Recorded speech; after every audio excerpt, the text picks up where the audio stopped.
building better white hats through prank culture. I'm Tonya Hall, and joining me is Charles Henderson, Global Managing Partner and Head of X-Force Red at IBM Security. Welcome, Charles. Hey, thanks for having me. So we've talked to you before, but just give us a refresh. What's your mission at IBM's X-Force Red? Our mission is hacking anything to secure everything. And that's really important because criminals are looking to compromise this very same targets that we are hired to target. And it's important that we get first crack at them so that when criminals are testing them, their job is made much, much harder. To accomplish your mission, you have to employ a lot of white hat hackers, right? Absolutely. We have a global team, and we're constantly working to keep the job interesting, look at new targets, research outside of our work. Because if you're just doing penetration testing, whether it's targeting humans, targeting networks, targeting applications, targeting hardware, planes, trains, automobiles, whatever, for your clients, you're never discovering new techniques. You're not doing vulnerability research. You're not doing the kinds of things that really make your job effective. You have some stories about how fun and games within the team help them hone their skills they use in engagement with clients. So start with the donut story. So, you know, the we had some consultants that were trying to get into a bank, and this is a global bank brand that everyone's familiar with. And they were researching the bank as part of a red team engagement. And there were no barred forms of entry in this. I mean, everything goes. Only two people at the bank knew about it. And in researching the bank, they found a swag shop and they backpacks, the whole 9 yards. And it made them say, you know what, we need to go on site to this bank and try and physically get in. It'll make the job easier. So they bought swag, kind of outfitted everything, and went on site to New York to the bank's headquarters. And on the way in on a Monday morning, they decided they were going to stop by a donut shop and get a box of donuts. And what they decided they were going to do was they were going to render the badge reader on the first floor useless. And then they'd just temporarily, not need any long-term damage, but see if they could get to the executive floor. And they did with their box of donuts and their swag. And when they did, they went straight for a conference room, moved a table over by the door to the conference room, put the donuts on the table, flipped open the box, put a note on the conference room door that said, we've got an audit going on in here. I'm sorry for the inconvenience. We'll move all meetings to accommodate you. Apologies, please enjoy free donuts. And because everyone loves donuts, no one reported the incident at all. And they were actually able to plug in and do their red team engagement from the conference room. And the first thing they attack is, of course, the conference room reservation system, at which point they move all the conference room appointments for the week to another conference room.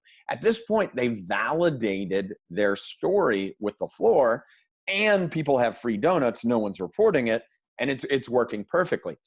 Get to the final day, and they've collected a lot of information. When they found the conference room reservation system credentials, they actually found the Swift wire transfer credentials adjacent to it on, of all things, an internal internet site at the bank. So they had to alert the officers of the bank that they were involved with. Hey, we've got a problem. The very executives that were on that floor, but not all of them knew. So they actually reached out to their point of contact and said, hey, we're in New York right now. We'd like to meet with you. We've got something that we need to relay to you. You need to revoke some credentials, rotate some credentials, get them off of an internal site as well. Point of contact said, I'd be happy to. Where do you want to meet? And they said, we can actually meet at this conference room on your floor. The point of contact said, no, I can't. There's actually an internal audit going on, and they've got the room locked down. That was the point at which they explained, no, there's just no audit going on. It's us. But this is a great story because you think, how are you that creative? How do you practice being that devious? And it turns out that our prank culture is kind of the proving grounds for a lot of this. If you think about testing, the social engineering, the thinking outside the box.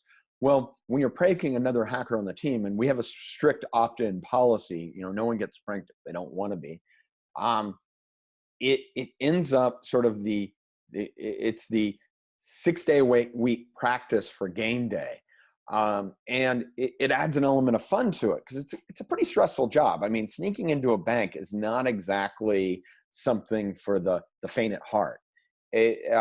Not to mention if you're looking at an application, an ATM, a plane where you could actually have physical safety on the line, you need to really, really be on your A game. You need to, and it's fairly stressful. So this gives us a diversion while sharpening our skills. There's a real skills shortage in cybersecurity today. How does the prank culture help retain some of the best and brightest? Well, not only does it retain best and brightest, because I mean, there's there's this pride factor. We have we have an internal team, social network and chat system, and you see entire rooms dedicated to shenanigans, or as the team calls them, parrots. Um, and it is absolutely something that attracts people to the team. During discussions with candidates at conferences or interns, they always ask, is parrots real? Yes, it's real. But not only that, it gives us an avenue as we're training people for them to train up for these exercises. So the first time that they're practicing pretexting, it isn't against a client. It's kind of one of those things that you don't want to, as a pilot, learn that you can't land a plane on approach. You need to be able to practice that, and that's why they have flight simulators. And our flight simulator in this case is the prank culture. There's also a hacking challenge at DEF CON that includes some pretty drastic pranks. Tell us about them. Well, first of all, I'd like to call out Snow from my team. She won the SE challenge prior to us hiring her, and I think that there are many avenues at DEF CON for sort of the practitioner label. But one of the things my team sort of likes to do is prank each other at DEF CON. And for instance, it might be something as mundane as managing to get into someone's hotel room, either cloning their key, any number of things, and maybe deploying a mannequin in their shower.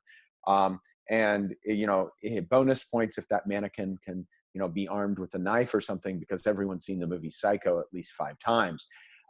But the nature here is that what you really want is the team working together. You don't have any pranks that are just one-offs.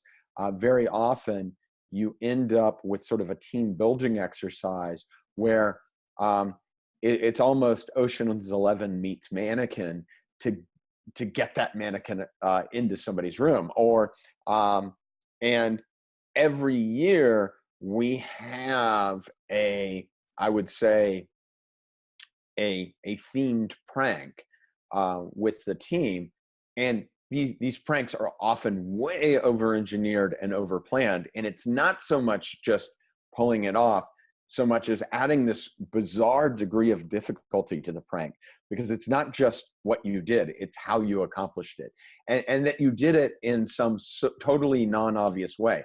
I think in a way it's like we borrow something from some sort of illusionist routine from one of the Vegas illusionists, maybe Penn and Teller, and wrap it into the prank such that it becomes as much a point of legend how we did it as what we actually did.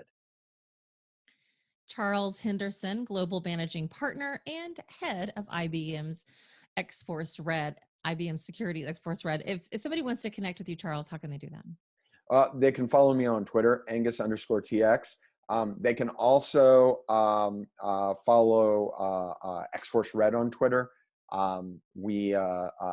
We certainly talk about a lot of these pranks and everything that we do on Twitter, and you can usually see the outcome of that culture aspect of our team, and it's certainly fun to watch. Will do. Thanks again, Charles. And if you guys want to find more of my interviews, you can do that right here or go to tonyahall.net. Thanks for watching.